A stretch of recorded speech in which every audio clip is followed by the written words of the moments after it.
Et donc aujourd'hui, la Fondation, merci la Fondation, m'invite pour parler de la fin du camp de rassemblement de Malines, qui est un épisode tout à fait inconnu. Alors, ce que je vais raconter aujourd'hui, ça va se tenir sur quelques semaines, quelques mois.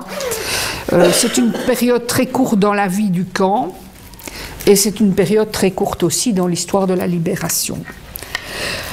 Alors, c'est un événement qui s'est produit dans la nuit du 3 au 4 septembre 1944 et c'est un événement qui est passé complètement inaperçu. Il a peu attiré l'attention. Il faut savoir que dans la caserne d'Ossat, à ce moment-là, il se trouvait encore à peu près 550 personnes, dont 3 non-juifs qui étaient eux enfermés au cachot. Et donc ces détenus étaient là, ils ont été livrés à eux-mêmes, et ces détenus qui étaient présents au moment de la libération du camp ont peu ou pas témoigné. Donc déjà, je n'ai pas de PowerPoint parce que une histoire sans photo, c'est une histoire qu'on oublie, c'est une histoire qui n'intéresse pas beaucoup. Peu de témoignages, ça pose problème aussi parce que les gens aiment bien les témoignages et les histoires racontées par les gens qui ont vécu la période. Et en général aussi, les historiens s'y sont peu intéressés. On peut dire que la caserne d'Ossat, et c'est vrai pour l'ensemble de son histoire, a grandi dans l'ombre du Hofanlager Brendonk, donc le camp de répression, mais le nom du camp, c'est plutôt un camp d'accueil. Donc voilà. Donc le 4 septembre 1944, il n'y a pas vraiment de libération. En fait, on ne peut pas parler de libération quand on parle de la fin du camp de rassemblement à Malines, parce que tout simplement, les Allemands s'en vont. Ils laissent le camp comme ça, ils laissent les détenus à l'intérieur et ils se replient, qui vers les Pays-Bas à Heerenveen ou qui à Lille. Alors, juste après cette libération, la caserne d'Ossat va être récupérée par l'armée belge, qui va se servir du lieu comme camp de répression, enfin camp d'internement plutôt que de répression, pour les inciviques suspectés ou avérés, qui vont être internés là, et les derniers d'entre eux vont être répartis vers d'autres prisons. Le 16 avril 1946, la caserne d'Ossat est vide, et donc l'armée belge, comme si de rien n'était, récupère les lieux et revient s'y installer.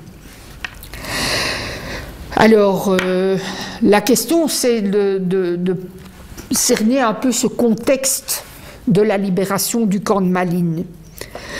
Il faut savoir que dans cette période finale, le climat au sein des détenus est très variable.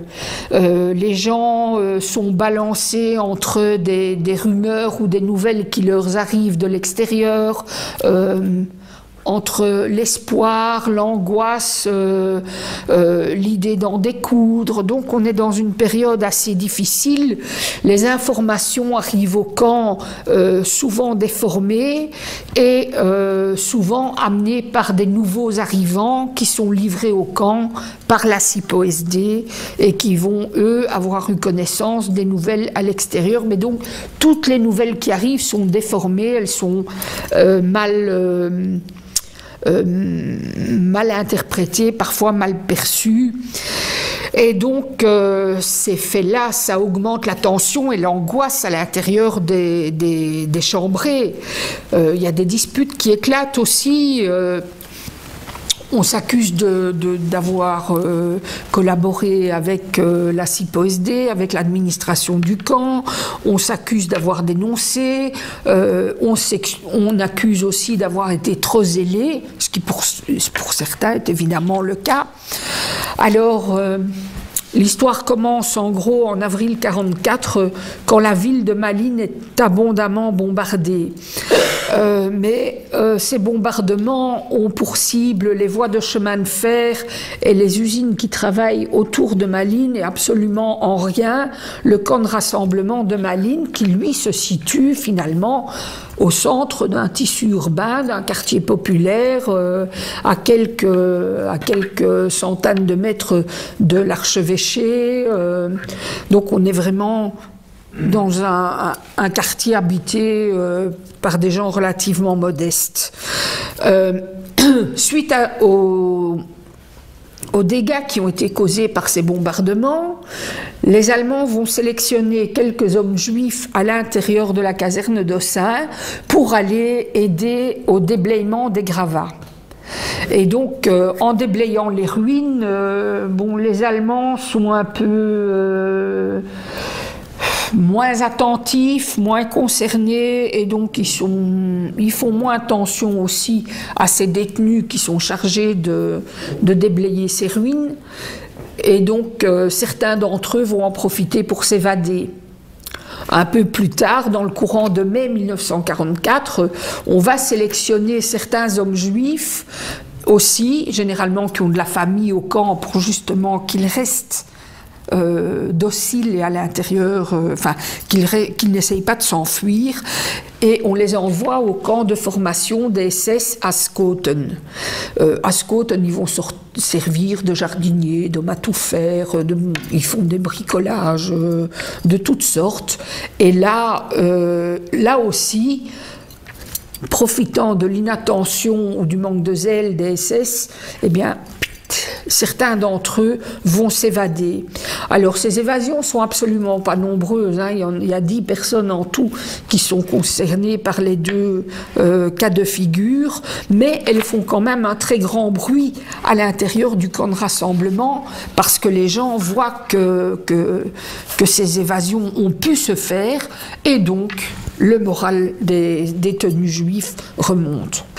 Alors, en juin 1944, évidemment, on apprend la nouvelle du débarquement. La nouvelle entre à l'intérieur du camp de Dossin parce qu'il y a des nouveaux qui arrivent et qui font part de cette nouvelle. Et donc le camp est en pleine effervescence. Les espoirs des Juifs qui sont enfermés là renaissent.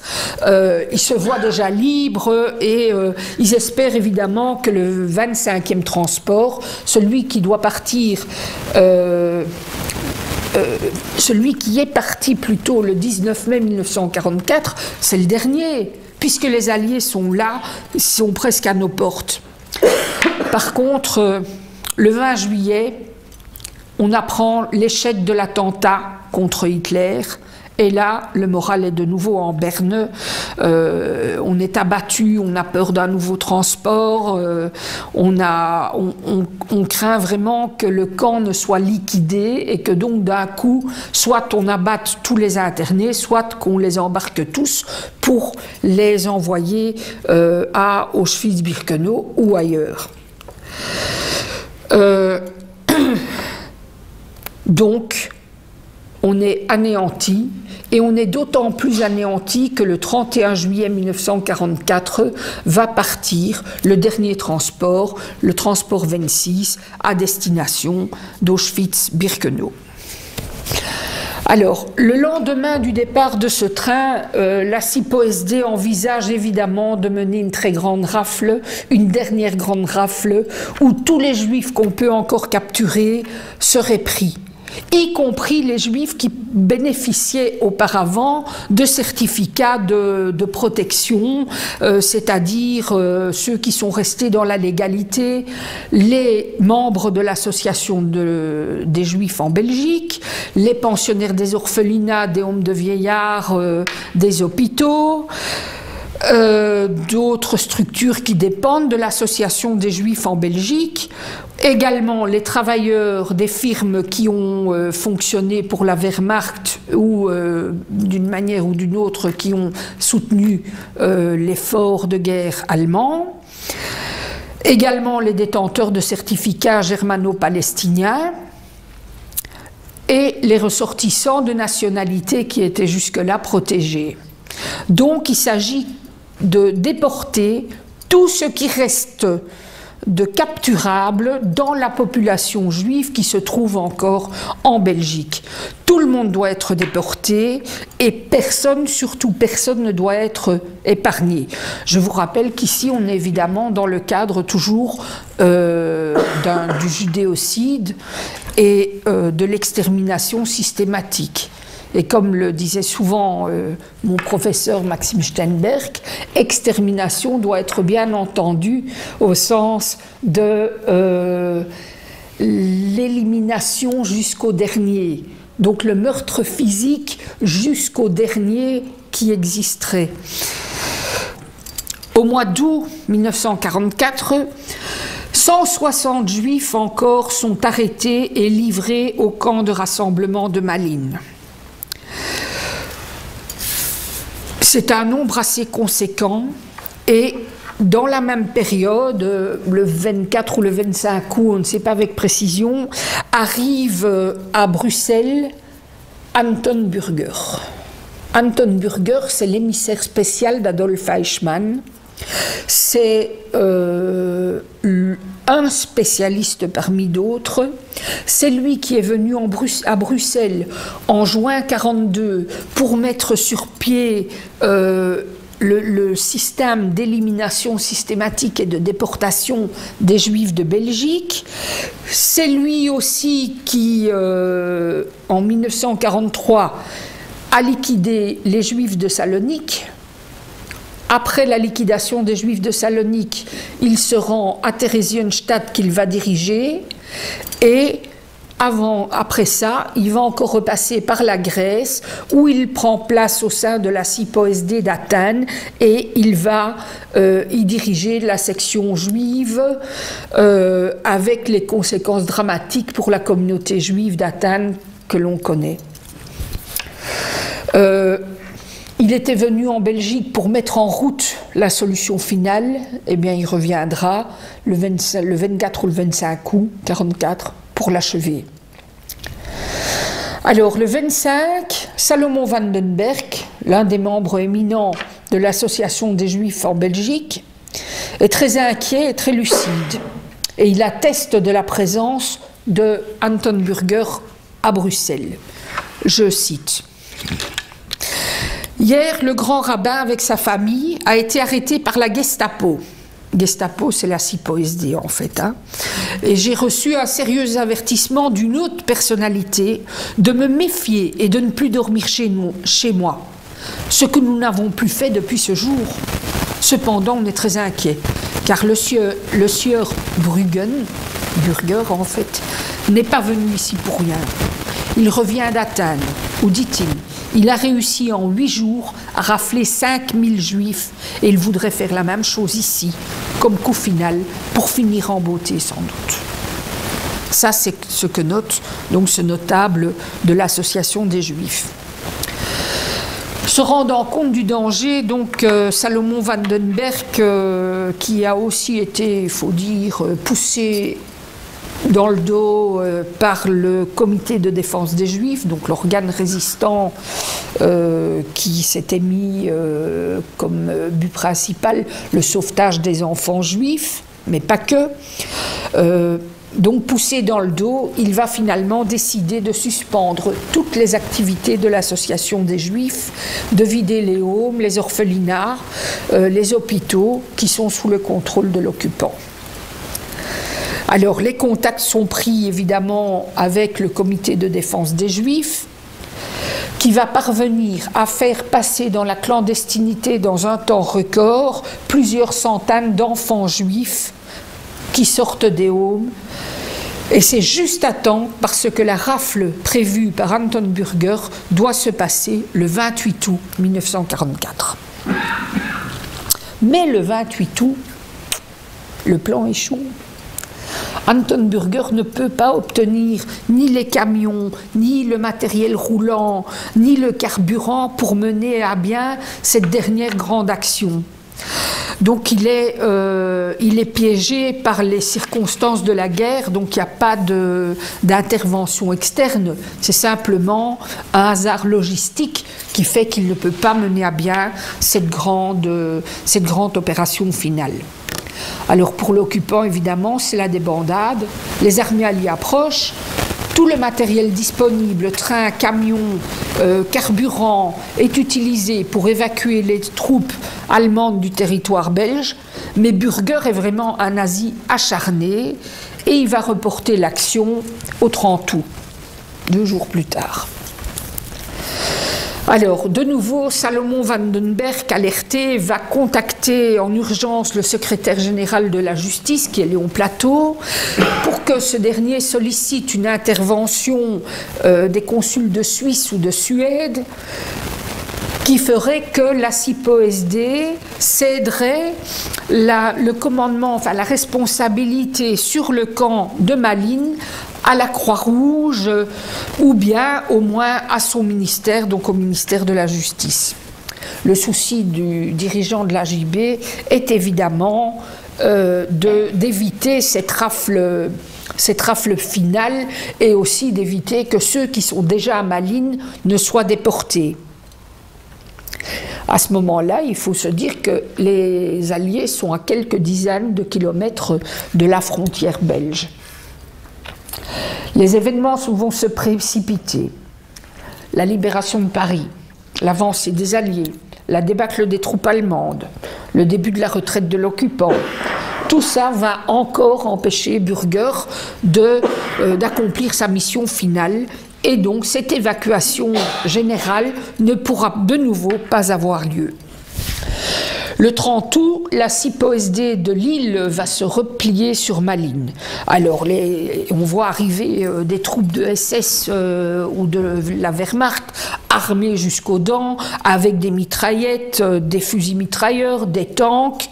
Les Allemands sont évidemment tendus et nerveux.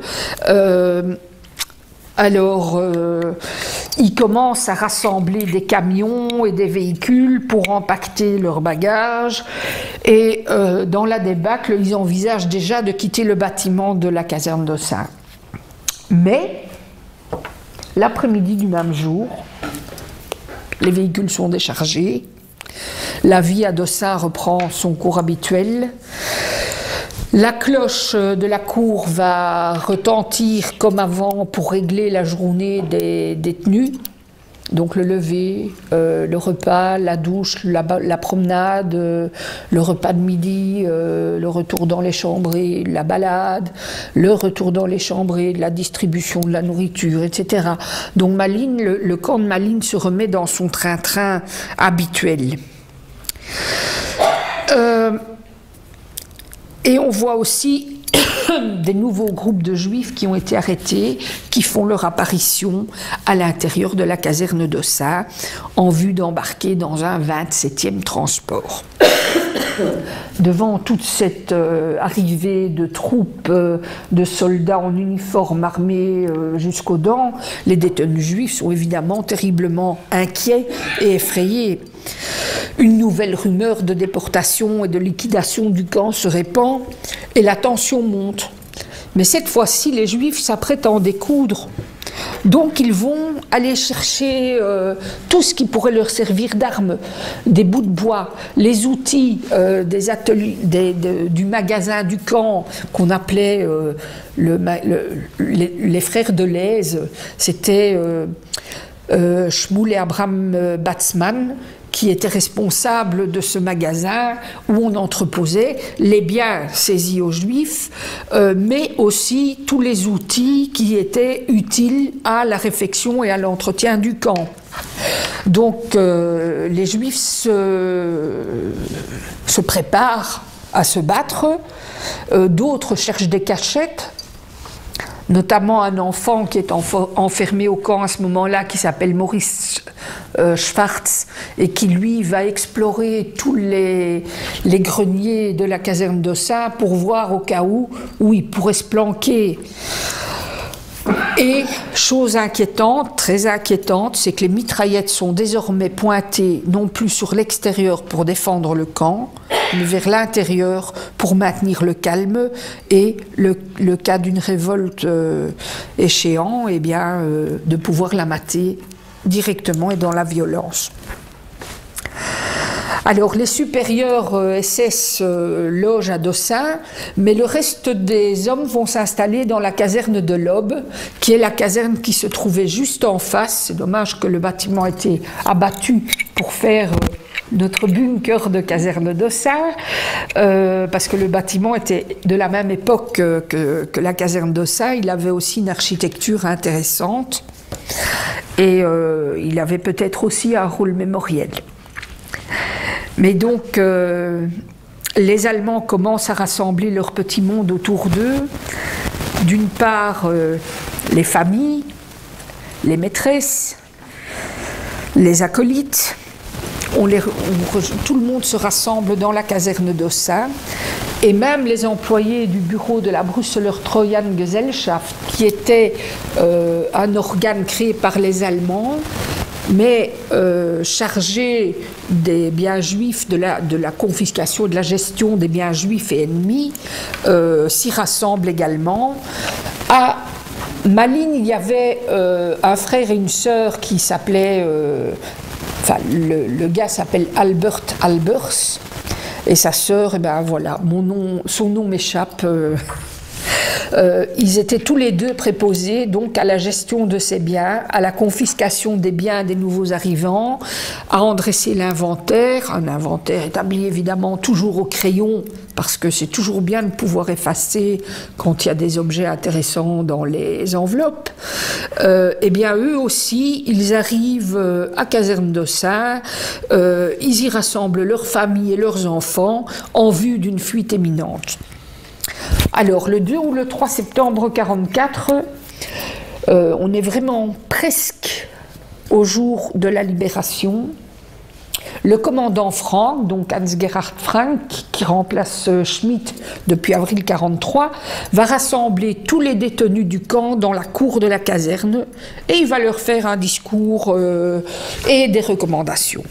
Alors, ce qu'il dit, c'est que la situation militaire est grave, les SS vont évacuer le camp, aucun mal ne sera fait aux détenus juifs. Il vaut mieux quand même rester à l'intérieur du bâtiment que de s'avancer dehors et se barricader, parce que les alliés qui arrivent, on ne connaît pas vraiment leurs intentions, ils pourraient eux aussi s'en prendre aux juifs, et donc il rappelle aussi à la foule des détenus qui est rassemblée dans la cour qu'ils doivent quand même bien se souvenir qu'avec lui, Frank, eh bien, les internés n'ont pas souffert de la faim, ils ont eu des surplus de repas par le biais de la Winterhulp, ils n'ont pas été torturés.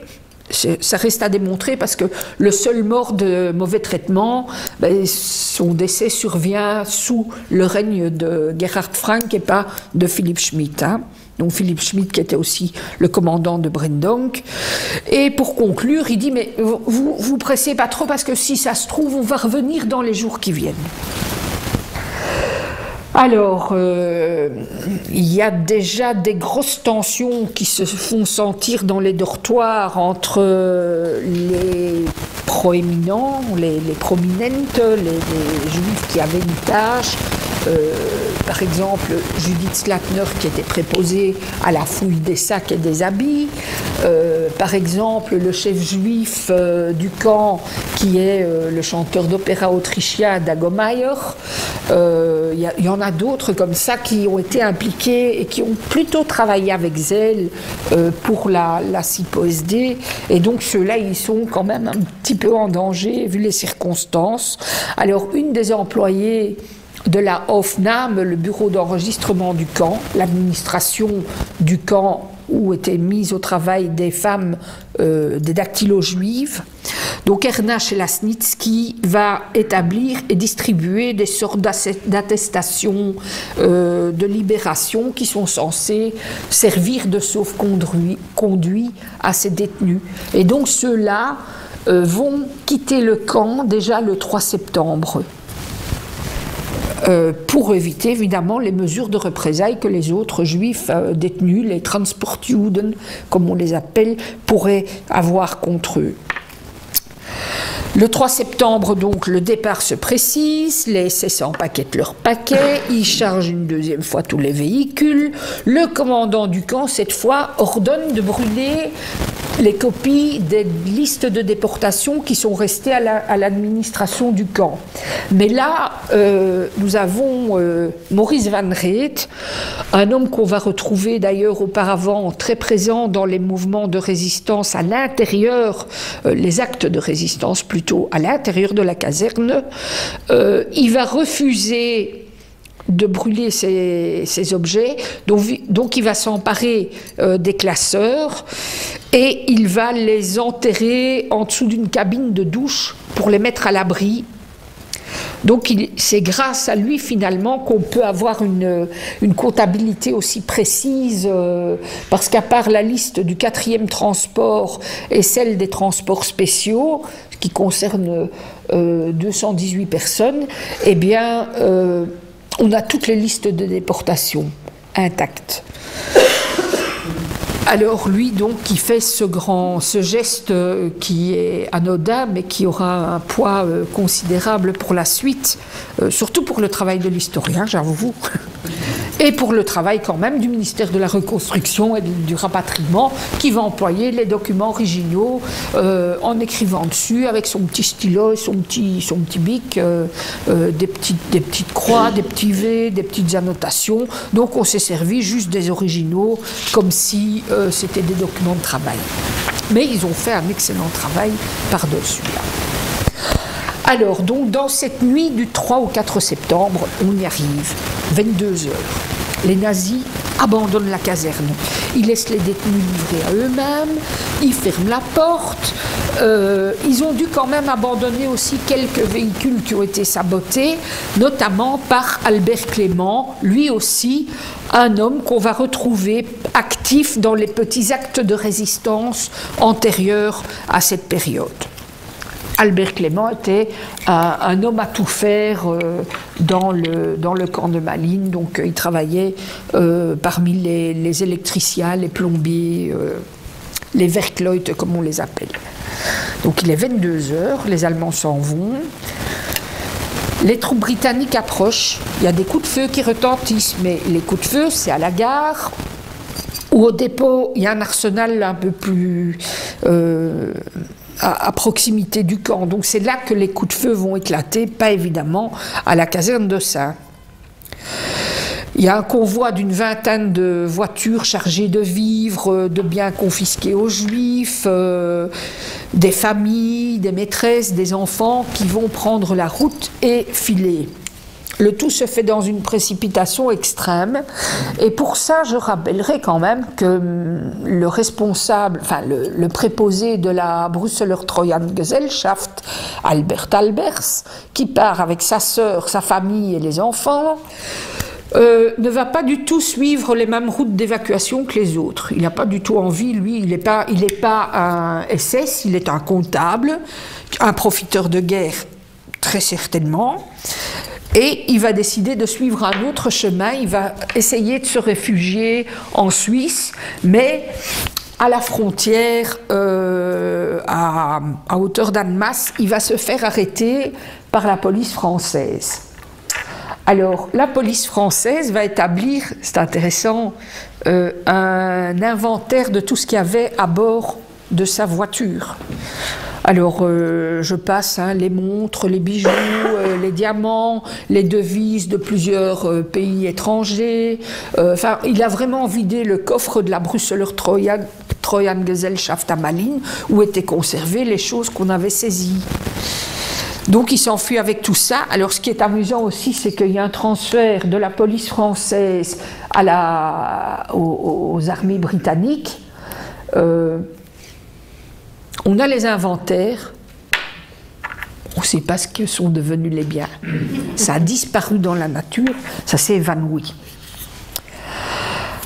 Alors, mais l'inventaire, ça vaut la peine de jeter un coup d'œil, hein. C'est une dizaine de pages, écrits serrés, dactylographiés, c'est conséquent. Donc, les Allemands sont partis et les portes de la caserne vont ouvrir par les détenus eux-mêmes. Alors, au début, c'est le soulagement, évidemment, c'est la joie, on rit, on pleure, on chante, on danse, on prie. Mais très vite, tout retombe.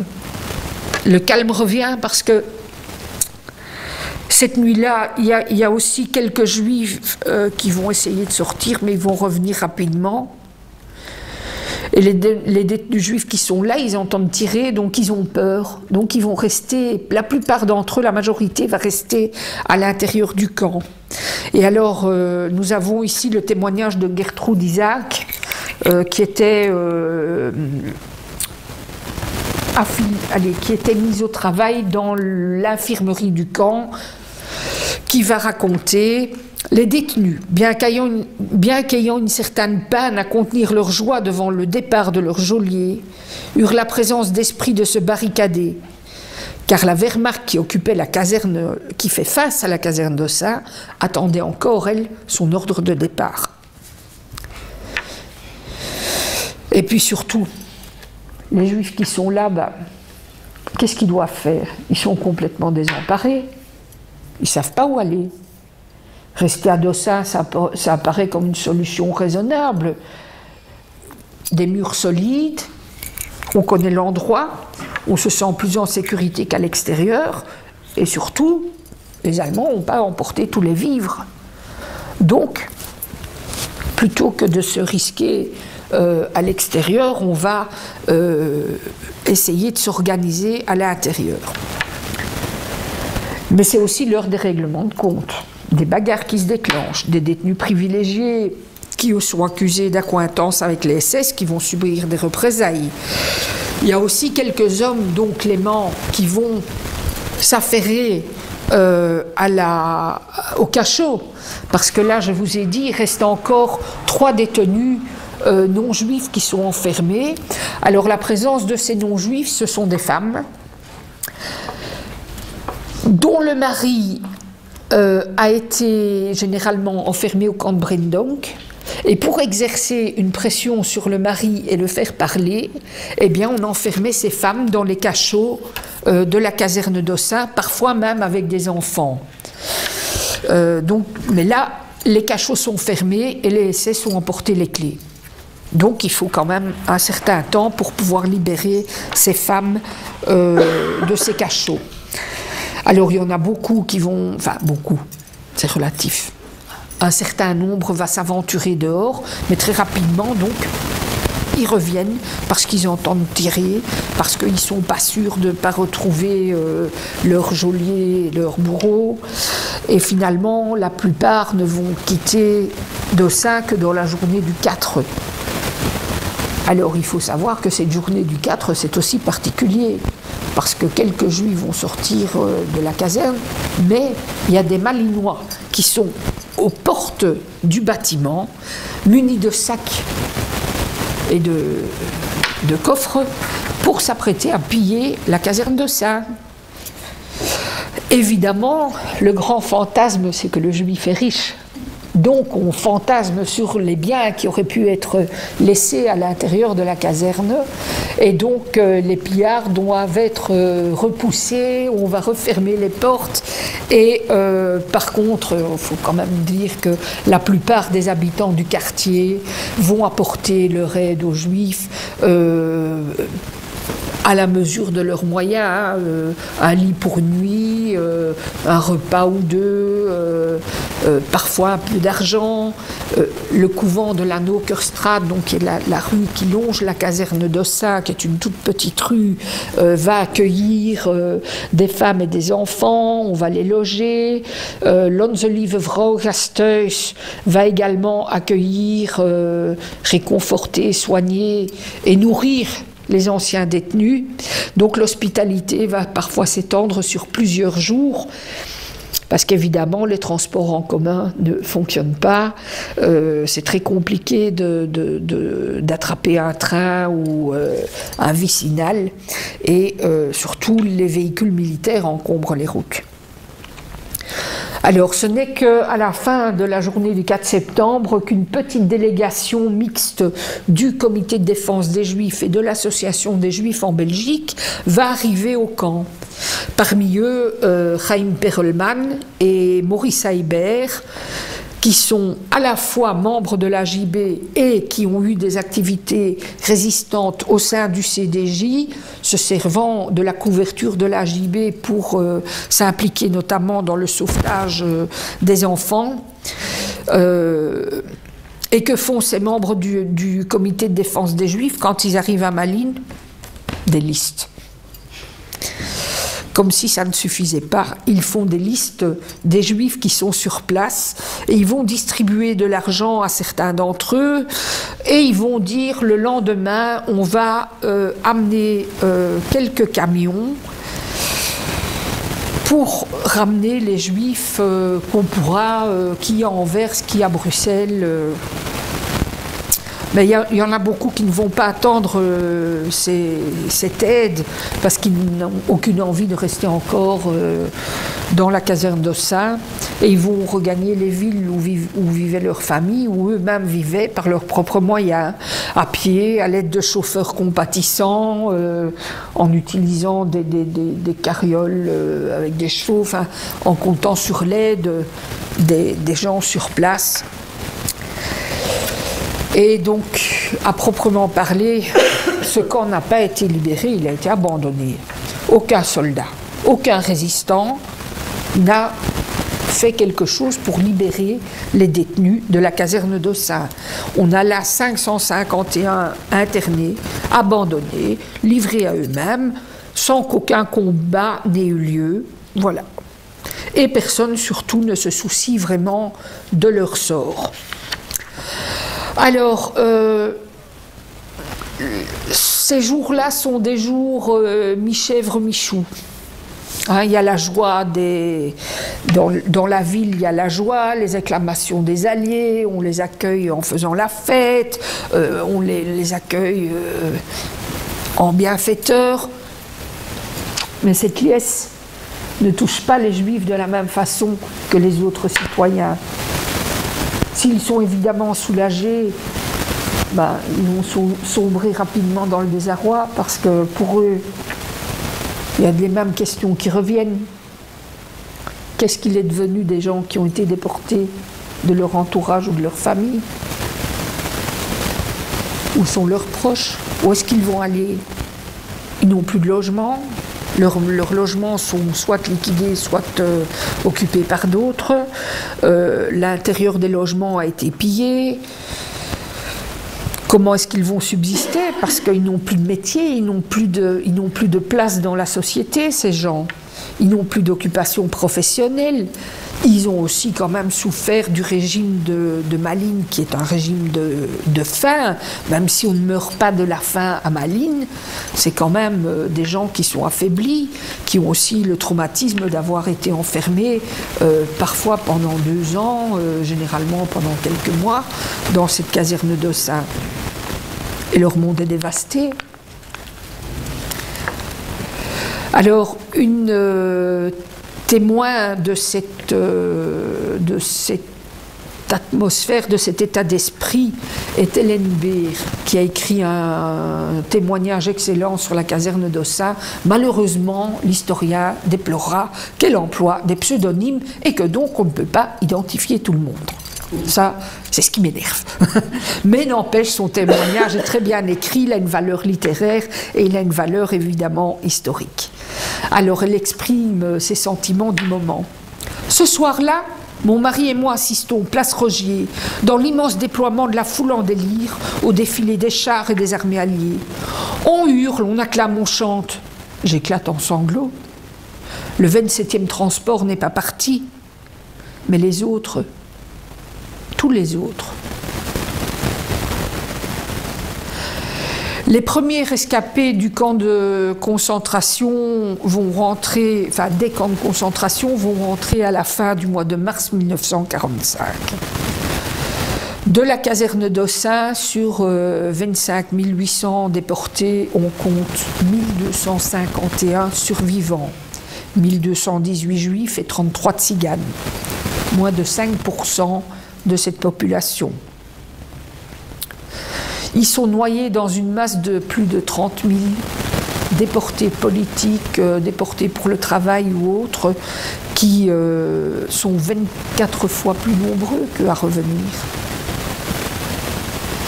Ils sont évidemment physiquement affaiblis, moralement brisés, et leur situation au retour est encore pire, parce que si le résistant ou le déporté politique peut espérer retrouver sa femme et ses enfants, ce n'est pas le cas pour les Juifs. Les Tziganes, eux, se heurteront à d'autres problèmes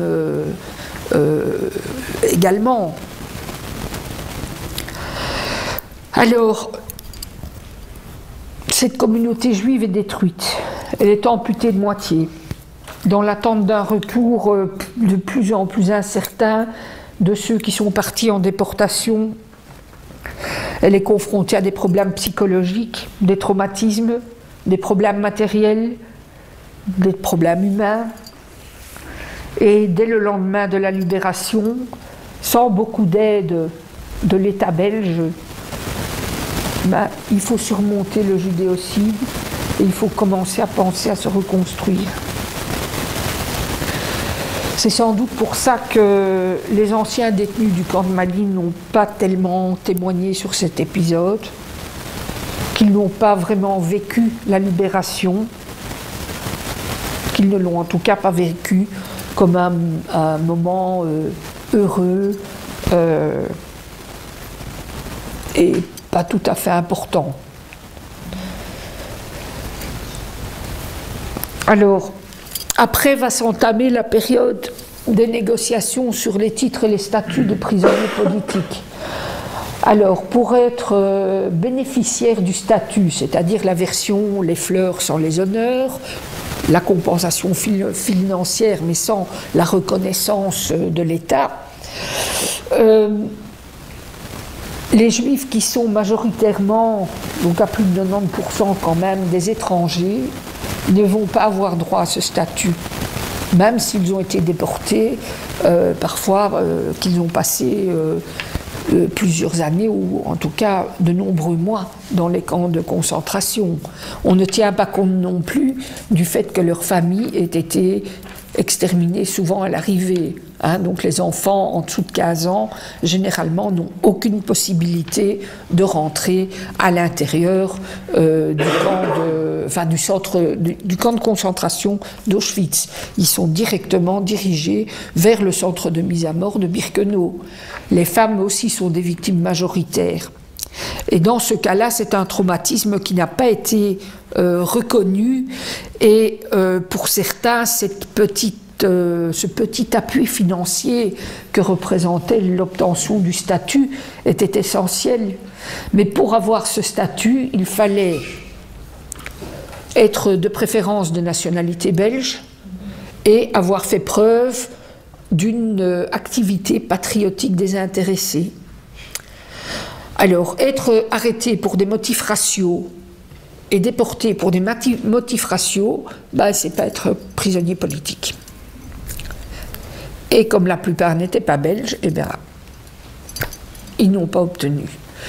En ce qui concerne le titre de prisonnier politique, c'est encore plus compliqué, parce que là, il faut vraiment faire montre d'une activité patriotique désintéressée. Par exemple, en ce qui concerne plusieurs membres du comité de défense des Juifs, il n'y a pas de statut, il n'y a pas de titre de prisonnier politique, parce que un Juif qui sauve des Juifs, ce n'est pas une activité patriotique. Ça explique aussi que entre 1947, le moment où ces statuts sont décidés, et 1957, il y a pas mal de survivants des camps qui ont l'intention de rester en Belgique, qui s'installent en Belgique, qui vont demander la nationalité belge pour justement avoir au moins le statut, au moins une aide financière. Dans l'analyse de ces octrois des statuts et des titres, il y a encore une autre discrimination à laquelle je n'avais pas prêté beaucoup d'attention à l'époque, mais qui maintenant me saute aux yeux. il valait mieux être un homme qu'une femme. Parce qu'une femme, même avec des certificats de résistance, eh bien, souvent n'était pas traitée sur le même pied que l'homme. Donc voilà, je vous remercie de m'avoir écouté